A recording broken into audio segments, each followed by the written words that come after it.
내 집 마련을 향한 부동산 길라잡이 부동산 가이드 진행의 강주리입니다. 명절이 끝났습니다. 여러분 설 연휴 잘 보내셨을까요? 이번 설 연휴에는 가족들과의 식사 자리에서 주식보다 더 뜨거웠던 주제가 바로 부동산이 아닐까 싶습니다. 서울은 거래가 조금씩 살아나는 분위기인데요. 하지만 이제 다주택자 양도세와 대출 규제 등 정책 변수도 얽혀 있기 때문에 여전히 이제 수요자들의 고민은 많이 있습니다. 과연 설 연휴가 끝난 후 부동산 시장에서는 주택 상승장이 이루어질지 오늘 이 시간 함께 저희와 고민해 보시면서 전략도 세워보시기 바랄게요. 방송 보시다가 부동산 관련해서 궁금하신 부분 있으시거나 나에게 맞는 전략 필요하시다면 저에게 전화 또는 문자 주시면 되겠습니다. 02-2638-3964번, 서울 전화 02-2638-3964번으로 전화 주시거나 또는 문자죠. 샵 3989번으로 궁금하신 내용 적어서 지금 바로 보내주시기 바랄게요. 자, 그럼 부동산 가이드 오늘도 힘차게 출발하시죠.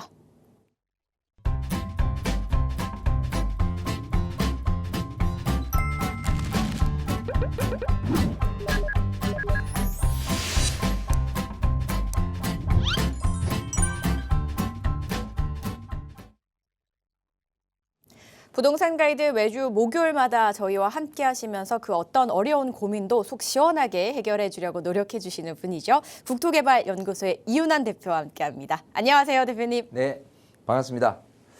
반갑습니다. 전국의 시청자 여러분. 자, 목요일 3시의 남자 이윤환입니다. 자, 설 연휴 잘 보내셨는지요? 자, 뭐 어쨌든 뭐 설을 통해서 명절을 통해서 가족들도 만나고 이것저것 담소를 나누는 와중에 부동산 얘기는 빠짐없이 얘기를 나눈다라는 통계가 있습니다. 자, 어쨌든 부동산에 당연히 여러분들 많은 관심을 가지실 텐데 이 시간을 통해서 여러분 갖고 있는 고민들 해결하는 시간이니까요. 많은 분들 전화 주셔서 고민 속 시원하게 고민 해결을 하시길 바라겠습니다. 네, 오늘도 잠시 후에 저희 고민 해결 한번 속 시원하게 해보도록 하고요. 저희가 생방송 중에만 고민 해결에 도움을 드리고 있지 않습니다. 오프라인 자리에서는 보다 더 다양한 이야기 나누실 수 있다고 하거든요. 어떤 자리인지 소개해 주시죠. 자, 세미나입니다. 뭐 일단은 세미나를 통해서 얻어갈 수 있는 거는 여러 가지가 있는데요. 우선 좀 와서 움직여서 여러분 건강에 도움이 되는 게 가장 좀 중요하지 않을까 생각을 해요. 자, 지금 이제 설 하면은 굉장히 옛날에는 추웠던 기억 있는데 지금은 그렇게 이번 설 연휴에 춥다는 생각을 안 갖게 됐어요. 근데 설 지나고 나서 보니까 이제 좀 온화한 따뜻한 기류가 감돕니다. 그래서 봄이 굉장히 좀 일찍 시작된다는 부분이 사실 나쁘지는 않아요. 좋은 부분이긴 하는데 상대적으로 기후 온난화라는 부분 때문에 뭐 그야말로 겨울이 너무 짧은 게 좀 아쉽기는 하지만 어쨌든 이렇게 날씨가 굉장히 조금 좀 좋아졌다라는 부분에서 여러분 건강에 도움이 된다는 것은 활동을 하는 게 가장 중요하다. 그래서 움직여서 세미나에 한번이라도 오시게 되면은 여러 가지를 공부를 하시게 될 거예요. 부동산 시장의 흐름이라는 부분도 그렇고 또 여러분 갖고 있는 고민도 좀 이렇게 즉문즉답으로 바로 해결해 드리는 시간. 그리고 투자 빼놓을 수가 없겠죠. 굉장히 좀 과학적이고 좀 상세하게 여러분들한테 조금 알려드릴 수 있는 뭐 여러 가지 이외에도 부동산 관련된 내용들을 종합적으로 한 1시간 반에서 2시간 정도를 다뤄서 여러분들 알려드리니까요. 분명히 여러분들한테 한 일석오조 정도 이상의 효과가 있을 수 있으니까 많은 분들 신청해서 세미나에 오시면 좋을 것 같습니다. 관심 있으신 분들께서는 꼭 한번 참석해 보시면 좋겠습니다. 참석하시기 전에 전화 또는 문자로 문의 주시면 되는데요. 02-2638-3964번과 샵 3989번으로 많이 연락 주시기 바랄게요. 저희는 고민 해결해 보기 전에 이슈 또 풀이 한번 해보고 가겠습니다. 진짜 설 연휴가 끝났으니까 이분들이 본격적으로 고민에 나서지 않을까 싶습니다. 바로 다주택자들이겠죠. 지금 처분과 보유 사이에 이 갈림길에 좀 서 있을 텐데요. 이재명 대통령이 일단 조금은 직접적으로 다주택자들의 매도를 압박 아닌 압박을 하고 있는 상황이고요. 여기에다가 또 추가적으로 이제 규제까지 좀 예고를 하면서 다주택자들의 불안감이 좀 커지고 있지 않나 싶거든요. 그래서 연휴가 끝났기 때문에 이제 시간이 그렇게 많지 않아요. 그 남은 사이 동안에 매도와 보유에서 본격적으로 고민을 좀 결정을 내리고 시장 참여에 나설까 이 부분이 좀 주목을 받을 것 같거든요. 대표님 좀 어떻게 볼 수 있을까요? 자, 뭐 아무래도 지금 이제 설이 지난 시점에서 일단 5월 9일을 기점으로 한다면 일단 다주택자 중과 부활이라는 부분입니다. 그래서 이전에 계약을 했다 하면은 이제 시기에 따라서 어쨌든 네, 그 이후로는 중과가 시행된다라는 부분인데 어쨌든 이거는 양도세에 대한 부분이란 말이에요. 그래서 양도세 중과가 미치는 파장이라는 부분이 어떻게 될 것이냐라는 부분이 상당히 관심사인데 자 어쨌든 뭐 세금에 대한 터치는 안 하겠다라고 이재명 정부가 그렇게 나섰지만 아무래도 이제 뭐 다주택자에 대한 겨냥이랄까 문재인 정부를 답습하는 모양새가 좀 있기는 해요. 근데 문재인 정부 때 분명히 양도세 중과를 통해서 매물 잠김 현상이 나타났고 그에 따라서 아파트 가격이 상승했다는 전례가 있습니다. 물론 지금은 뭐 토지거래 허가라든지 이런 부분들을 좀 강화시켰기 때문에 대출까지 해서기 때문에 뭐 그렇게 될 것 같지는 않다라고 보이지만 일단은 부동산 가격은요 수요 공급 논리에서 정확하게 가격이 결정된다고 볼 수 있습니다. 그렇기 때문에 시장에 팔 물건들이 그렇게 많이 없어진다면 지금이야 당연히 양도세 중과 이전이기 때문에 팔 물건들을 많이 내놓게끔 해서 가격을 떨어뜨리는 효과를 볼 수 있지만 이 이유는 어떻게 될 것이냐라는 부분이 상당히 조금 관심사일 수밖에 없는 부분이고 흡사 그 부분이 정말 매물 잠김 현상에 의해서 예전 문재인 정부 같은 현상으로 발생된다 그러면 바로 중과 유예라는 부분도 좀 해야 될 그럴 필요가 있지 않겠느냐 생각을 해보고요.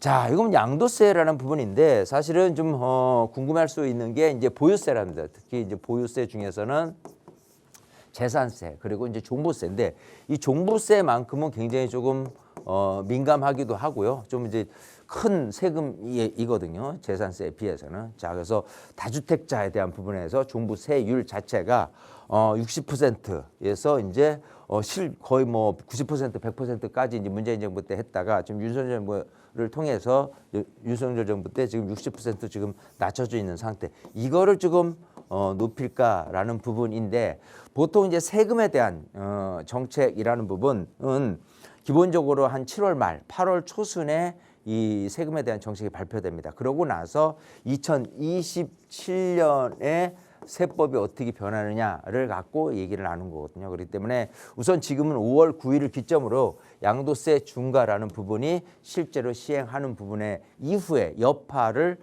좀 이렇게 관심 있게 좀 지켜봐야 될 부분이고요.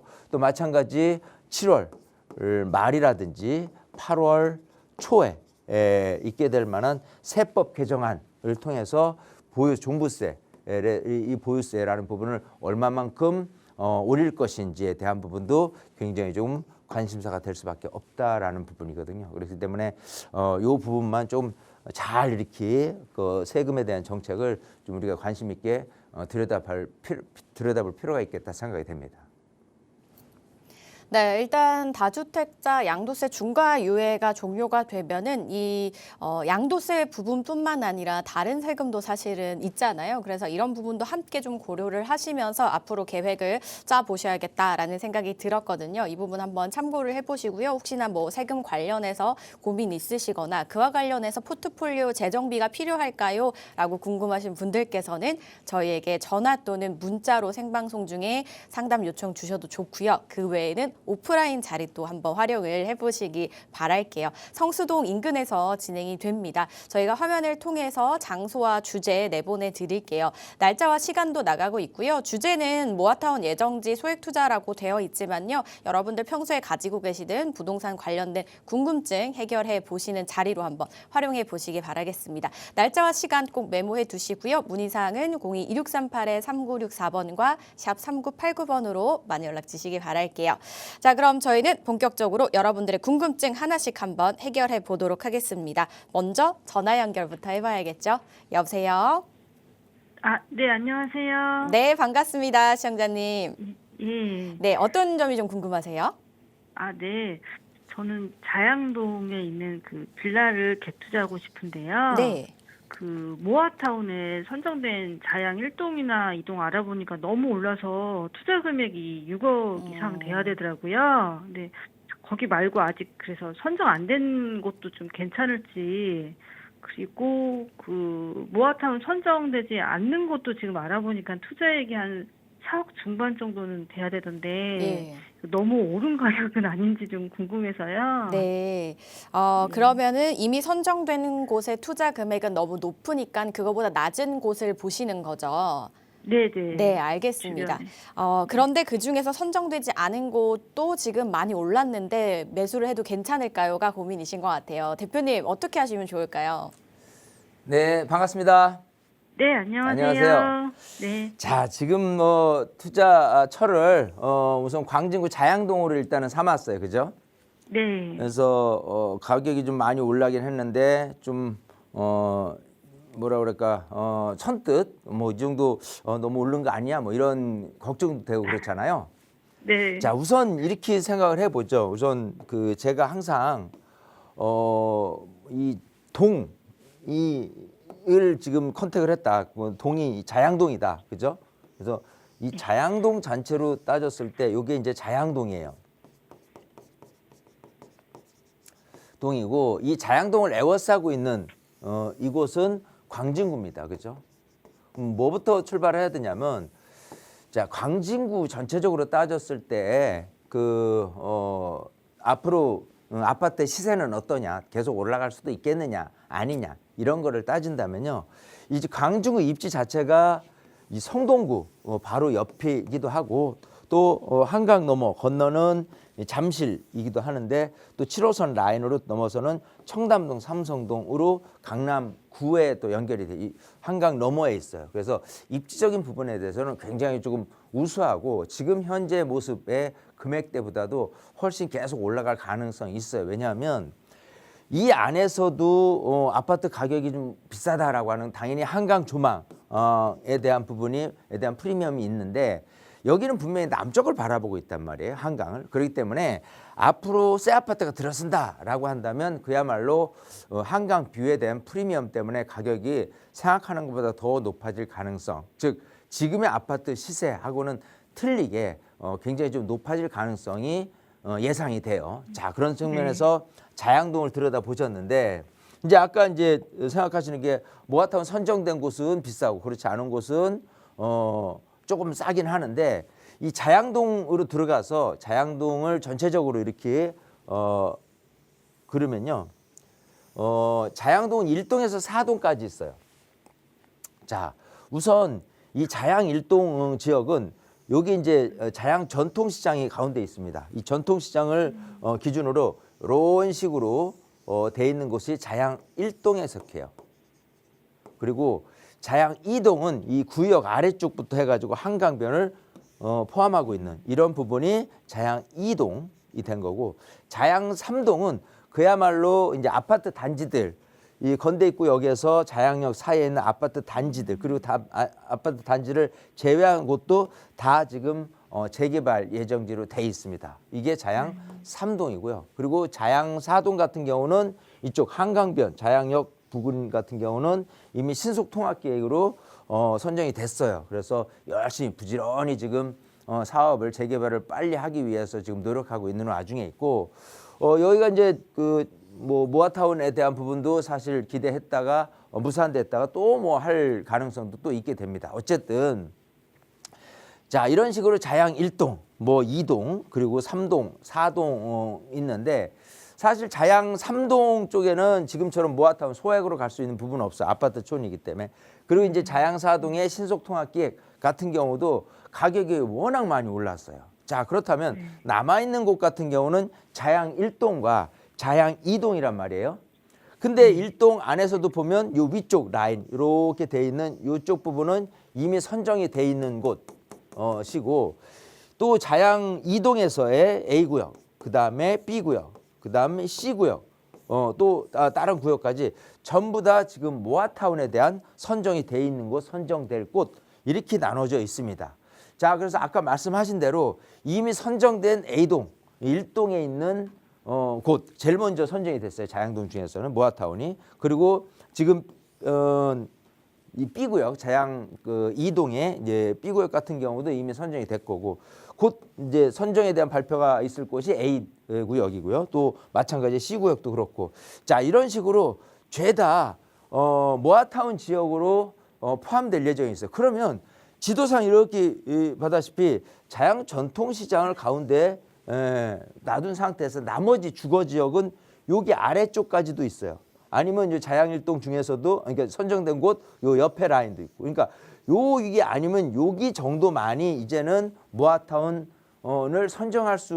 선정하기 위해서 주민들이 이미 동요가 일어나 있어요. 즉 뭐냐면 예전에 어느 뉴타운 지역에 보면은 아파트들이 이제 이미 들어서 있는 곳이 있고 아직도 재개발이 안 된 곳이 있는데 아직도 재개발이 안 돼 있는 지역 주민들 같은 경우는 굉장히 부럽기도 하고 우리도 빨리 재개발돼서 저렇게 아파트에 살아보고 싶다라는 생각이 간절할 거란 말이에요. 그 간절함이 결국은 사업의 진행을 하기 위한 주민 동의율로 나타나긴 하는데 마찬가지가 되는 거예요. 여기도 마찬가지.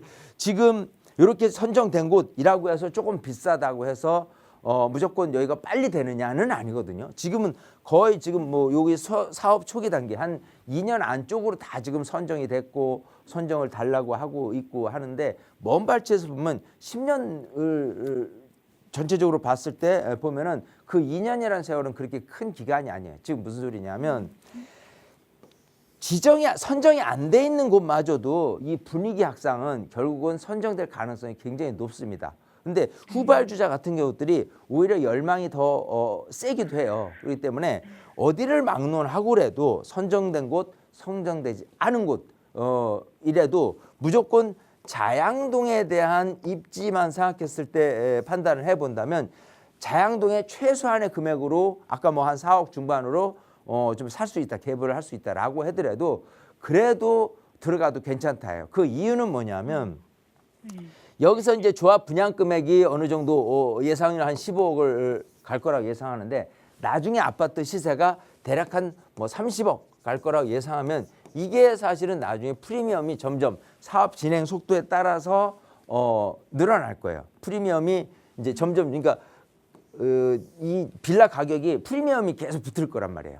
그러면 자연스럽게 지금은 현재 아무것도 안 되어졌다 그러면 한 15억 정도의 이익이 될 텐데 선정된 곳은 한 2억 3억이 더 붙었어. 그러면은 12, 3억 정도로 이제 프리미엄이 이제 내가 그 올라갈 가능성이 더 낮아지는 거죠. 그러니까 무슨 소리냐면 결국은 선정된 곳, 선정된 곳이 이제 아는 곳 이게 중요한 게 아니라 최소한의 금액으로 자양도만 들어갈 수 있다면 최하 10억 이상은 좀 수익을 창출할 가능성이 높겠다 생각을 하니까요.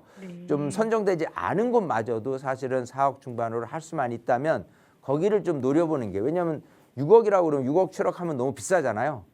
네, 자금도 여유도 그렇고 근데 뭐 그 정도 금액 예를 들어 뭐 아까 얘기한 대로 한 4억 중반이라고 그러면 지금도 자양동 들어가더라도 프리미엄이 거의 형성되지 않은 금액이다. 그렇기 때문에 나중에 10억 이상 뭐 15억 뭐 그 이상이 될 수도 있겠지만 그 이상의 정도로 수익을 낼 수 있으니까 뭐 그런 쪽으로도 좀 관심을 갖고 지켜보시는 게 더 낫겠다 생각을 해요. 아시겠죠? 예, 잘 알겠습니다. 네네네. 네, 이렇게 정리해드리겠습니다.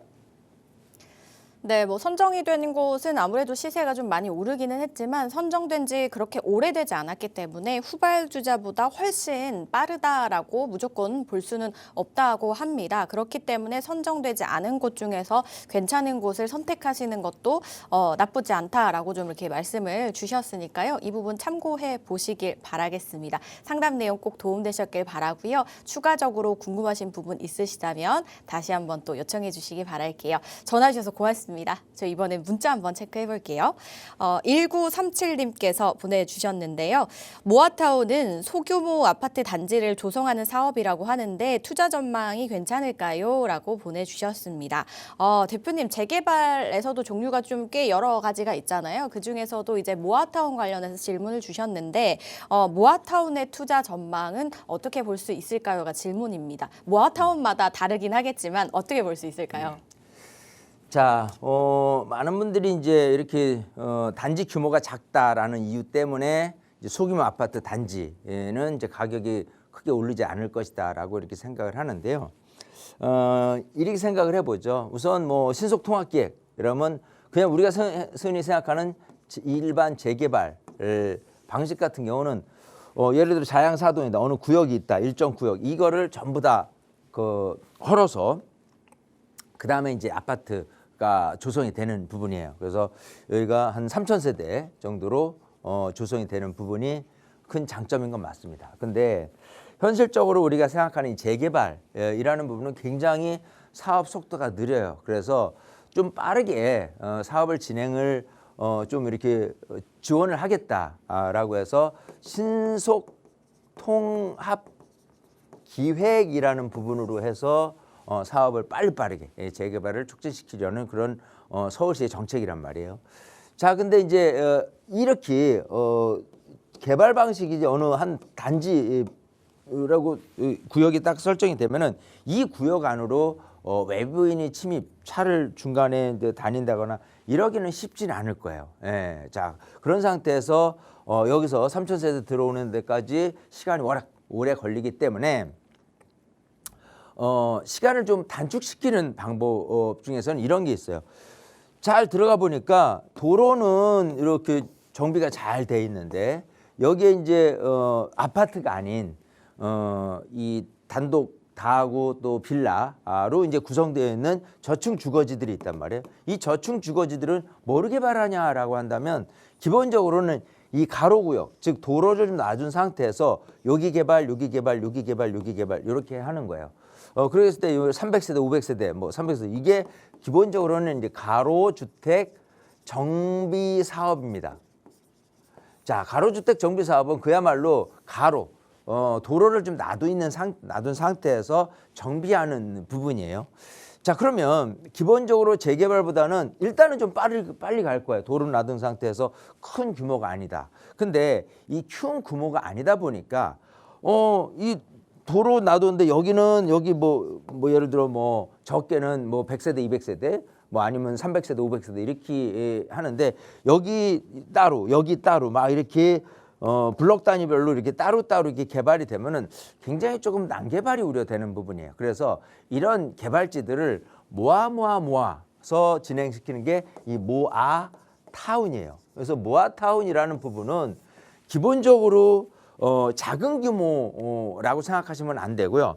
이게 이제 10만 제곱미터예요. 10만 제곱미터에 대한 부분으로 만약에 다 아파트가 들어선다라고 하면 이마저도 3,000세대 정도는 들어오게 됩니다. 단 이 3,000세대가 일괄로 이런 식으로 재개발 방식으로가 아닌 소규모 이렇게 가로주택 정비 사업형으로 하기 때문에 외진들도 이렇게 도로를 통해서 다닐 수는 있어요. 단지 그 블록 단위로 이렇게 아파트 단지들이 300세대, 500세대 뭐 이런 식으로 들어서는데 전체적으로 이렇게 모아타운을 놓고 본다면 바깥에서 봤을 때는 외형적인 부분으로는 거의 뭐 2,000세대, 뭐 3,000세대 정도의 규모로 대부분 진행이 되고 있습니다. 모아타운. 그래서 지금 말씀하신 이 문자 사연이 소규모 아파트 단지 조성 사업이기 때문에 좀 이렇게 투자 전망 이거는 모아타운을 얘기하는 게 아니라 아까 얘기한 대로 이 가로주택 정비 사업은 소규모이기 때문에 조금 이렇게 투자해도 될까요? 이런 부분에 대한 질문인 것 같고 지금에 대한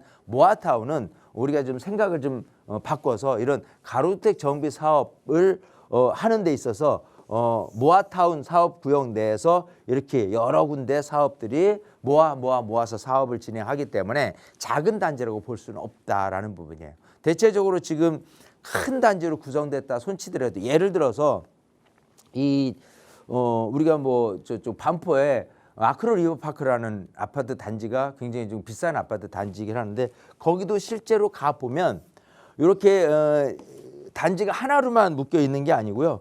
사이에 도로가 있어요. 아크로 리버파크 사이에. 그래서 이렇게 아크로 리버파크에 이렇게 요 단지로 이제 구분이 되어 있는 부분이 있습니다. 이마저도 어찌 보면 지금 모아타운과 같은 식의 개념이 될 수밖에 없다 이렇게 생각이 돼요. 그래서 우리가 뭐 그냥 작은 단지로 생각할 게 아니라 모아타운은 전체적인 규모를 통합해서 보게 된다면 저렇게 소규모 단지 조성이라고 생각하기는 어렵지 않겠느냐. 즉 모아타운이 대체적으로는 다 뭐 기본 최소한 1000세대 이상 아니면 2000세대에서 2500세대는 충분히 이루어지는 단지 규모이면서 실질적으로 서울시에서 재개발 현장이 나타난다라고 한다면 아마도 신속통합기획에 의한 재개발 방식보다는 이런 식으로 가로주택 정비 사업으로의 모아타운 이 방식이 굉장히 다수가 차지될 것이다. 그래서 어디 재개발한대라고 하면 앞으로는 모아타운 방식이 굉장히 많이 더욱더 서울시에서 그런 재개발 후보지들이 많이 나타날 게 뻔하기 때문에 우리가 생각하는 그런 패러다임에 대한 부분, 생각에 대한 부분을 조금 좋은 방향으로 좀 인식 전환할 필요가 있겠다. 이렇게 말씀을 드리고 싶습니다. 네, 소규모 아파트 단지라고 해도 이렇게 모아타운이 모아 진행이 돼서 큰 단지가 될 수도 있고 또 가로주택 정비 사업형의 모아타운이 좀 많이 앞으로 진행이 되지 않을까라고 말씀을 주시면서 조금 긍정적인 방향으로 말씀을 주셨거든요. 이 부분 투자하시는데 꼭 도움이 되셨으면 좋겠습니다. 잘 참고해 보시기 바랄게요. 저 이번에는 전화 연결로 넘어가 보도록 할게요. 여보세요? 네, 안녕하세요. 네, 안녕하세요. 시청자님. 어떤 점이 궁금하실까요? 네, 저는 그 홍제동에 네. 홍제원 힐스테이트 33평에 지금 거주 중인데요. 네. 지금 이거를 한 11억 정도에 매도를 하고, 근처에 그 재건축을 바라보고 홍제 한양 아파트 32평을 한 11억 3천 정도에 매입을 하는 건 어떨지 여쭤보고 싶고요. 네. 그리고 더 제가 현금이 4억 정도가 있는데, 네. 4억을 보태서 차라리 한 15억으로, 서대문 프로지오 센트럴 파크를 매수하는 건 어떨지 여쭤보고 싶어요. 예. 그리고 한 가지 더 제가 그 홍제동에 빌라를 갭 투자하는 거는 어떨지 여쭤보고 싶은데요. 네. 제가 예전에 빌라를 투자를 한 적이 있었는데 거의 수익이 없이 처분한 적이 있어서 빌라 투자는 선뜻 내키지가 않은데 네. 어떻게 생각하시는지 그 전문가님 고견 여쭙고 싶어서 전화드렸어요. 네. 고민이 되게 많으시네요. 그러면 지금 네네. 보시고 계시는 홍제동 빌라가 재개발 예정인 빌라를 말씀하시는 걸까요? 그렇죠. 예정인 네, 곳이요. 알겠습니다. 저 이렇게 취합해서 어떤 게 가장 현명한 선택일지 저희 대표님 연결해 드릴게요. 네, 감사합니다. 네, 반갑습니다. 네, 안녕하세요. 안녕하세요. 자, 지금 홍제동의 홍제원 힐스테이트 아파트를 갖고 있는데 이게 이제 2000년에 지어졌어요. 그죠? 네. 지금 26년 차 된 아파트가 됐고 자, 지금 뭐 아까 11억 정도라고 했잖아요. 30평대인데 네. 뭐 살기는 그냥 괜찮을 거예요. 네, 괜찮아요. 홍제원 네. 힐스테이트하고 인왕산 힐스테이트하고 이렇게 합쳐서 단지 규모도 이게 요것만 해더라도 거의 한 1000세대 가까이 되거든요. 요거까지 네. 포함하면은 거의 뭐 2000세대 가까이 이렇게 되는데 자, 요거를 계속 가는 게 나을지 차라리 아니면 이 무학지역 옆에 홍제 한양 아파트 여기도 한 1000세대 되는데 여기는 재건축을 지금 바라보고 있단 말이에요. 네. 그래서 차라리 요걸 매도를 하고 여기를 살까? 라는 부분하고 그렇지 않으면 지금 한 4억 정도가 있는데 차라리 여기 무학지역 옆에 서대문 프로지오 센트럴 파크가 있어요. 이제 네. 작년에 입주를 한 아파트인데 네. 어쨌든 여기도 뭐 한 1000세대 정도가 되고 요 아파트로 15억으로 해서 4억을 더 보태서 가는 건 어떨지 이제 생각이 조금 많습니다. 그죠? 네. 자, 이제 이게 그래요. 사실 주택을 통해서 가격이 올랐어요. 그죠? 네. 그러면 내가 팔아야지 그게 내 자금이 되는 거예요. 오른 거에 대한 효과는 팔 때 나타나는 거예요. 근데 그렇지 않다 그러면 계속해서 내가 거주는 새 아파트에서 조금 편하게 해야 돼. 팔지 않는다 그러면은 내가 깔고 있는 금액만 높아서 그게 다는 아니다예요. 무슨 소리냐면 우선적으로 아까 4억을 더 보태서 이 홍전 힐스테이트 말고 센트럴 푸르즈 아파트를 새 거를 사는 건 어떠냐? 그건 저는 반대예요. 의미가 없어요, 사실은. 즉 무슨냐면 내가 11억의 가치가 가격이 좀 올라서 준다면 그리고 만약에 4억이라는 부분을 여기서 더 보태서 센트럴 푸르즈 그 서대문 푸르즈 센트럴 파크는 계속 올라갈 거고 홍전 힐스테이트는 그 가격이 멈출 거고 만 이렇게 생각한다면 그건 오산이라는 소리예요. 얘도 가격 오른 만큼 얘도 어느 일정 비율에 따라 같이 올라가게 돼 있어요. 이제 그거를 하나로 묶어서 무조건 얘를 가져가서 얘가 15억인데 내 거보다는 얘가 나는 1억 올라갈 때 얘는 1억 5천 올라갈 거야 라는 비율로 생각한다고 해도 그거는 투자 가치가 있다라고 보기 어렵습니다. 이해되시겠어요? 예. 예, 이제 그런 측면에서 보면은 저는 아까 얘기한 대로 조금 더 새 거로 넘어가는 거는 이 많은 분들이 살면서 노후돼서 좀 더 새 거 가고 싶어 이런 부분에 대해서 투자적인 관점이 아니라 내 거주적인 라이프 스타일을 조금 더 올리겠다라는 측면에서 간다 그러면 그거는 뭐 그럴 수 있다고 보지만 지금 우리 시청자님은 투자에 대한 개념이 더 커요. 네. 그런 상태에서 일로 넘어가는 거는 그건 아니올시다. 저는 그렇게 생각을 하고요. 네. 우선 이렇게 생각하면 좋겠어요. 그럼 홍재원 힐스테이트 계속 사는 게 낫냐? 아니면 재건축을 지금 뭐 좀 앞두고 있는 홍제 한양 아파트를 가는 게 낫냐라고 한다면 물론 비율을 봐야 돼요. 지금 현재 시세가 11억이라고 했는데 거기서 추가 분담금 얼마를 내서 얼마짜리가 아파트가 된다면 그게 더 이익이 될 거냐 아니면 그냥 홍재원 힐스테이트에 눌러 있는 게 이익이 될 거냐라고 한다면 재건축이라는 건 그래요. 어느 정도 윤곽선에서 내가 11억짜리에 추가 분담금 얼마를 해서 예를 들어 같은 30평대를 갈 건데 추가 분담 금액이 뭐 한 3, 4억이 더 발생이 돼서 뭐 내가 한 15억짜리가 됐어. 근데 나중에 시세는 충분히 뭐 18억 뭐 그 이상 올라갈 거라면 뭐 충분히 몇 억의 상승 여력이 더 있잖아요. 네, 그렇기 때문에 사실은 지금 홍재원 힐스테이트보다 홍제 한양으로 가는 거는 더 유리한 고지예요.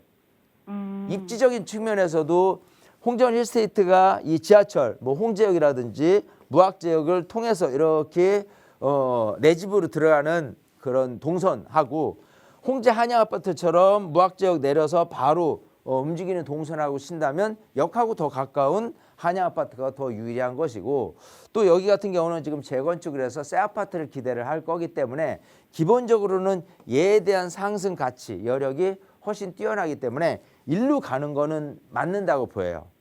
네, 그래서 일단은 비슷한 금액이잖아요. 뭐 11억이든 11억 3천이든 일로 가는 거는 찬성. 그래서 우선 아까 얘기대로 4억이 있는데 4억을 갖고 추가로 보태서 더 새 아파트로 가는 건 반대를 했으니 4억을 갖고 이제 뭘 투자해야 되냐라고 하는데 여기 근처 보니까 홍제역 근처에 이렇게 홍제 1구역 해가지고요. 굉장히 조금 폭넓게 이렇게 되는 곳이 홍제 그 1구역 그 재개발 예정지예요. 그리고 건너편에 홍제 3구역 이렇게 됐고 곳곳에 여기만 해도 그렇고 여기만 해도 그렇고 전체적으로 뭐 신속 통합 계획이라든지 뭐 이런 그 모아타운이라든지 이런 사업구역이 계속 늘어나고 있어요. 왜냐하면 홍제동이라는 지역 자체가 예전부터 있었어요. 특히 이제 뭐 조선시대다 그러면은 서울로 진입하는 데 있어서 어디서 숙박을 하고 그러고 나서 이제 한양으로 하는 데 있어서 소위 숙박업소가 많이 있었던 곳이 홍제동입니다. 예, 그렇기 때문에 예전부터 있었던 동네 그거를 다시 따진다면 최근 들어서 어쨌든 여기서 재개발 움직임은 나타날 수밖에 없어요. 왜? 오래된 빌라 단독 다가구주택들이 많기 때문에 여기는 무작정 다 개발을 필요로 할 수 있는 지역이다라고 보이는 거예요. 자, 근데 이게 홍제동이라는 지역적인 부분에 대해서 한계는 있을 거예요. 아무리 새 거가 된다고 손 치더라도 뭐 한 그 20억에서 25억 정도의 시세가 다지 평당 1억 정도 시세로 넘어갈 가능성은 별로 없다는 거예요. 그러면 4억의 가치를 요즘 많은 분들이 뭐 예를 들어 광진구 자양동 같은 경우를 많이 좀 문의를 하는데 거기하고 비교를 해서 투자를 하는 게 좀 유리하지 않겠느냐 생각을 해요. 뭔 소리냐면 만약에 내가 재건축 여기 돼서 여기 어쨌든 그 새 아파트가 된다고 해. 근데 여기다가 또 마찬가지 빌라를 사가지고 여기도 재개발돼서 어쨌든 새 아파트가 된다 해. 그러면 어쨌든 홍제동의 아파트가 내가 2개가 될 수 있는데 그거 모습보다는 하나 정도는 조금 더 한강에 가까운 아니면 조금 더 강남하고 가까운 이런 쪽으로 해서 좀 변화를 주는 게 나중에 이 그 아파트가 정말 새 아파트가 됐을 때 그 모습은 그야말로 굉장히 큰 차이가 날 수밖에 없어요. 이해되시겠어요? 그래서 네. 4억을 갖고 투자하는 데 있어서 홍제동에 하는 거는 그거는 저는 좀 한번 생각을 다시 해봐야 되지 않겠느냐. 물론 홍제동이란 지역이 이쪽 은평구 쪽으로 넘어가서 뭐 녹범부터 불광동이나 이런 쪽보다는 더 입지가 좋은 거는 맞아요. 하지만 얘보다도 더 입지가 좋은 쪽 한강 근처에 있는 쪽이라든지 아니면 심지어 용산이라든지 이런 쪽도 있을 수 있단 말이에요. 그러면 그쪽하고 비교했을 때 아파트 시세가 그래도 더 올라갈 구역을 하는 게 투자적인 관점에서는 더 옳지. 그냥 내가 홍제동 산다고 홍제동에만 계속해서 투자만 해서 그것마저도 이익을 볼겠다 하면 이익에 대한 부분은 있겠다 싶지만은 이익을 더 크게 향유할 수 있는 부분은 아니다. 저는 그렇게 생각하는 거예요. 이해되시겠어요? 네. 예, 그런 측면에서 제 말대로 홍제동 힐스테이트에서 어쨌든 거주를 목적으로 또 한양아파트로 당장은 주거 환경이 조금 열악하긴 해도 재건축 보고 있으니까 그러면서 재건축 사업 진행이 가면 갈수록은 더 유리해질 거 아니에요? 자, 그러면 자연스럽게 여기로 넘어가고 그리고 사업 같은 경우는 홍제동으로 하는 것보다는 아까 좀 더 좋은 용산이라든지 아니면 한강변이라든지 자양동이라든지 이런 쪽으로 해서 좀 이렇게 비교 분석해서 그러고 나서 투자를 하는 게 더 낫겠다 생각을 하는 거예요. 아시겠죠? 네네. 네, 우리 시청자님 꼭 세미나에 오세요. 세미나 오셔서 이런 내용들을 조금 좀 들여다보게 된다면요. 좀 투자에 대한 시야가 좀 확 넓어질 수 있다고 생각되니까요. 세미나 때 뵙는 거로 하겠습니다. 아시겠죠? 네, 알겠습니다. 감사합니다. 여기 정리해드리겠습니다. 네, 지금 생각하고 계신 곳 중에서 이제 재건축 아파트 매수하시는 부분에선 긍정적으로 말씀을 주셨고요.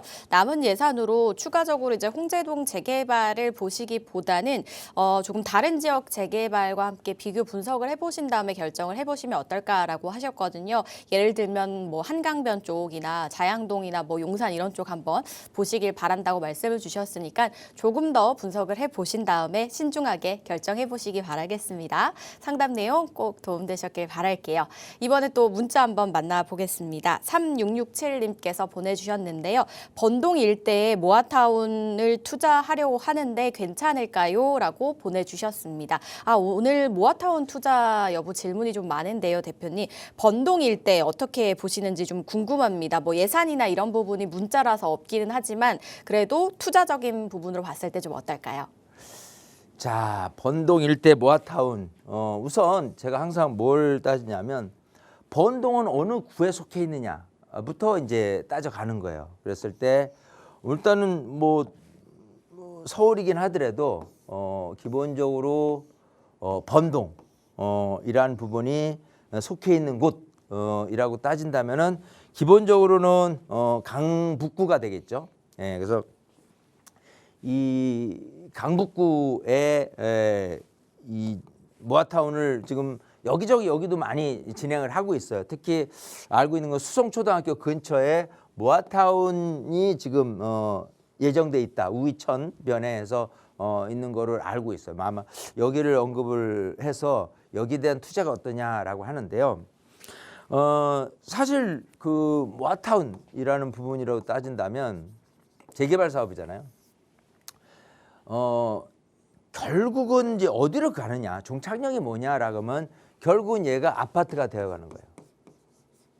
자, 그러면 지금 이쪽에 있는 빌라가 있다고 가정을 해요.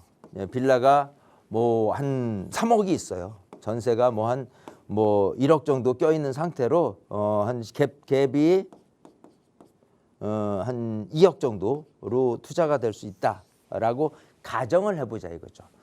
자, 갭 2억 갖고 투자를 할 수 있는 부분으로 따졌을 때 빌라 3억짜리를 투자를 하는 데 있어서 나중에 아파트 얼마짜리를 받게 되느냐를 갖고 추산을 해본다면 이쪽의 아파트 시세가 새 아파트가 됐을 때 제가 모아타운 같은 경우는 기본적으로 최하 1000세대 이상은 들어온다고 했어요. 그러면 1000세대짜리 아파트가 들어온다고 가정할 경우에 예를 들어 여기 창동 태영대시장 아파트 같은 경우가 30평대를 기준으로 물론 여기도 그렇게 신축은 아닙니다만은 이걸 기준으로 했을 때 지금 시세가 30평대 기준으로 한다면 7억에서 8억 선이에요. 그러면 여기 새 아파트가 들어섰을 때 아파트 시세는 아무리 잘 봐준다고 손 치더라도 여기에 2배 간다고 하더라도 15억 정도밖에 못 봐줘요. 물론 15억까지 갈 가능성은 별로 없다고 봅니다. 왜냐하면 이쪽 라인에서 강북구 전체에서 15억까지 가려면요 지하철역이 아주 가깝게 있고 근처에 또 뭐 여러 가지 주거 환경이 좋았을 때 그때나 가능한 거지 이쪽 부근에 대해서 이렇게 지하철역이 그렇게 가깝지 않은 상태에서 1000세대 이상 되는 것이 15억 가기는 쉽지는 않을 거란 말이에요. 자, 그러면 만약에 3억 새 아파트가 이렇게 된다고 가정을 했을 경우에 우리가 수익 창출을 이제 뭐로 보냐 하면 결국은 이 13억이라는 부분까지 도달하지만 결국은 여기도 조합 분양 금액이 나타날 거예요. 그 조합 분양 금액이 대략 얼마 정도 될 것이냐라고 한다면 아무리 그래도 서울 시내 새 아파트 기준으로 했을 때 일반 분양 아니면 조합원 분양 금액 자체가 기본적으로 뭐 새 아파트 나타나는데 조합원 분양 금액이 뭐 3억, 4억 이렇게 될 가능성은 없어요. 기본적으로는 아무리 일반 분양이 금액이 정해진다 손치더라도 기본적으로는 한 10억 선에 분양될 가능성이 있고요. 그 아래로 한다더라도 8, 9억입니다. 사실 8, 9억 될 가능성보다도 오히려 뭐 10억 정도의 분양될 가능성을 예상을 한다 그러면 내가 어쨌든 10억까지 가는 데 있어서 내 빌라를 3억에 매입을 해요. 근데 빌라 3억을 평가를 얼마를 받느냐를 생각을 해봐야 돼요. 그랬을 때 만약에 빌라 평가가 뭐 2억이다. 그죠? 평가를. 그러면 1억을 웃돈 주고 살게 될 거고 만약 빌라가 4억을 평가를 받게 된다라고 한다면 그야말로 나는 1억 싸게 주고 산 꼴이 되는 거예요. 근데 통상적으로 이런 지역에서 이런 빌라 시세를 평가를 받을 때 생각하면 기본적으로 이 동네 아파트 그러니까 빌라 신축을 지었을 때 얼마에 분양되는 거를 이렇게 계산을 해보면 대략적으로 윤곽은 나옵니다. 아마도 이 동네에서 그냥 기본적으로 빌라가 평가를 받는다라면 저는 그냥 3억 정도는 받겠다. 2억에서 3억 정도는 받겠다 이렇게 생각을 해요. 자, 그러면 지금 상태에서는 기본적으로는 프리미엄이 없죠. 현재는 프리미엄을 주고 들어가는 건 아니에요. 자, 그런 상태에서 빌라가 3억짜리를 샀는데 평가를 3억을 받았어. 그러면 3억에 대한 평가를 받았고 조합원 분양 금액이 10억이다라고 한다면 내가 추가 분담 금액은 7억을 추가로 내야 될 거란 말이에요. 기본적으로는. 어쨌든 결론적으로는 내가 10억의 조합원 분양을 받게 된다라고 하고 그 다음에 시세는 13억에서 15억 정도로 될 것이다 라고 한다면 여기를 투자했을 때 아까 갭 2억 그러니까 전세 1억 끼고 3억짜리 물건을 뭐 갭 2억 갖고 투자했을 때 2억 투자해서 얻어낼 수 있는 부분은 한 3억에서 한 뭐 5억 정도 선에 그칠 가능성이 있겠죠. 자, 이 부분을 수익이라고 생각한다면 2억 투자해서 3억에서 5억 투자하는 정도의 가치가 어떠냐라고 하면 그냥 나쁘지는 않은데 라고 생각을 할 거예요. 왜냐하면 수익률 자체로 따진다면 2억 투자해서 2억을 번다라고 하면 100% 수익률, 수익, 시세 차익률이 되는 거고 뭐 3억에서 5억이다라고 한다면 150%에서 200%, 1.5배에서 2배 정도를 내가 이익을 내는 부분이기 때문에 나쁘지는 않다라고 생각을 하겠지만 우리가 이런 식으로 모아타운이 됐든 재개발이 됐든 이런 투자의 최종 가치는 결국은 이렇게 나중에 최종적으로 아파트가 얼마짜리가 될 것이냐가 가장 핵심 포인트다. 이렇게 볼 수 있는 거예요. 만약에 이 부분에 대해서 좀 강북구 번동을 떠나서 조금 이렇게 같은 뭐 2억으로 투자할 수 있는 이거를 한번 계산을 해봐요. 그러면 한번 2억 투자가 뭐 그 광진구 자양동 같은 경우는 지금은 쉽지 않아요. 근데 이제 뭐 광진구인데 구이동이다. 아니면은 뭐 강동구 쪽에 있는 천호동이다. 예를 들어 여기를 한번 비교를 해봤을 때 여기에 있는 아파트를 이제 시세적인 관점에서 판단을 해본다면 예를 들어 이쪽이거나 아니면 이쪽이거나 자 그러면 얘네들은 아파트 시세가 어느 정도 될 것이냐라고 어림잡아 한다면 아까 강북구 쪽에서의 아파트 시세는 많이 가야 15억 정도를 예상했고 일반 분양 금액을 10억 그러니까 조합 분양 금액 대략적으로 해서 이 정도까지 올라갈 가능성이 있어라고 얘기를 해요. 근데 여기서 만약 빌라를 매입을 한다라고 한다면 아까 여기 3억짜리 빌라보다는 조금 더 가격은 더 나아겠죠. 하지만 만약 여기가 먼저 전세가 한 뭐 5억 매매 금액이 한 5억이야. 근데 전세가 한 3억 꼈어. 그 실투자가 2억이야. 그럼 같은 2억 갖고 얘보다는 조금 이렇게 아파트 빌라에 대한 시세는 좀 높지만 기본적으로 실투자금은 같아. 자 이랬을 때 또 여기처럼 추산을 하는 거예요. 얘가 새 아파트가 된다면 얼마짜리가 될 것이냐라고 한다면 이 동네 아파트 시세로 따졌을 때 보면 20억은 충분히 호가할 가능성이 높습니다. 1000세대 이상 됐을 경우에. 그러면 아까 같은 방식으로 또 계산을 해주면서 전세 금액이라든지 아니 이제 일반 분양이라든지 조합 분양 금액을 유출을 해본다면 여기 같은 경우 조합 분양 금액이 10억은 됐다고는 하지만 여기 같은 경우는 그거보다는 조금 높겠죠. 그러면 조합 분양 금액이 한 12억 정도라고 가정을 했을 경우라고 한다면 20억까지 가는 데 있어서 시세 차익은 대략 8억을 호가할 가능성이 있겠다 생각을 하는 거예요. 그러면 자연스럽게 비율로 봤을 때 똑같이 2억을 투자하는데 여기는 사업이 좀 빨리 된다는 이유로 해서 지금 시세보다는 조금 비싸 5천이나 뭐 1억 정도로 피가 좀 붙었다고 손 치더라도 어쨌든 간 향후에 얻을 수 있는 효과성은 한 5억 정도에 그치는 반면 이렇게 좋은 지역이다라고 한다면 아파트 시세가 이렇게 높아져 있고 여기보다는 훨씬 그리고 조합 분양 금액이라든지 이런 부분들은 사실 상대적으로 그렇게 큰 차이가 없다라고 한다면 결국 이 프리미엄 차이는 나중에 아파트가 시세가 얼마 갈 것이냐의 차이에서 벌어진다. 이렇게 볼 수밖에 없어요. 그렇기 때문에 기본적으로 그쪽 강북구에 있는 번동보다는 조금 더 뭐 다른 광진구라든지 강동구라든지 이쪽에서 조금 이렇게 같은 2억을 갖고 투자를 한번 들여다보는 게 조금 더 유리하지 않겠느냐 이렇게 생각을 해봅니다.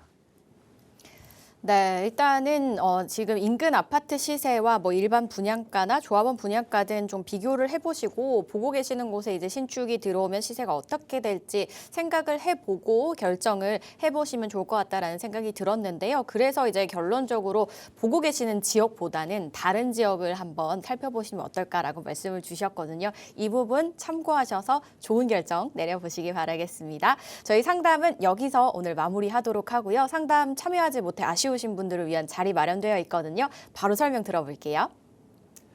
자, 그래요. 어쨌든 설 연휴가 지났고 날씨가 일단은 받쳐줘요.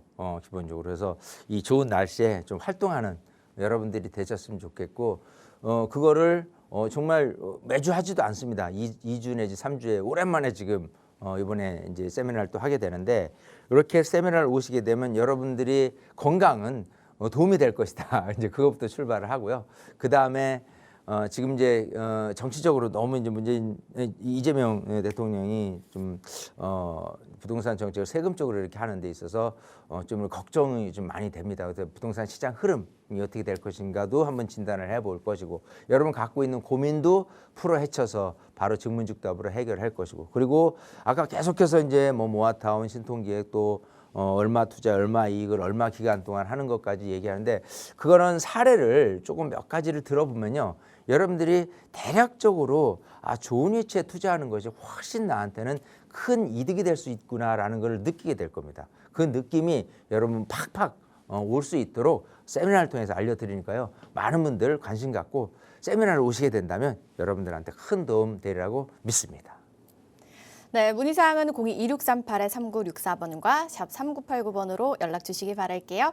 저희 방송에서 제공하는 정보는 투자 판단에 대한 조언일 뿐 해당 부동산의 가치 상승과 하락을 보장하지 않습니다. 여러분 남은 하루 마무리 잘 하시고요. 저희 내일 이 시간 다시 찾아뵐게요. 시청해주신 여러분 고맙습니다.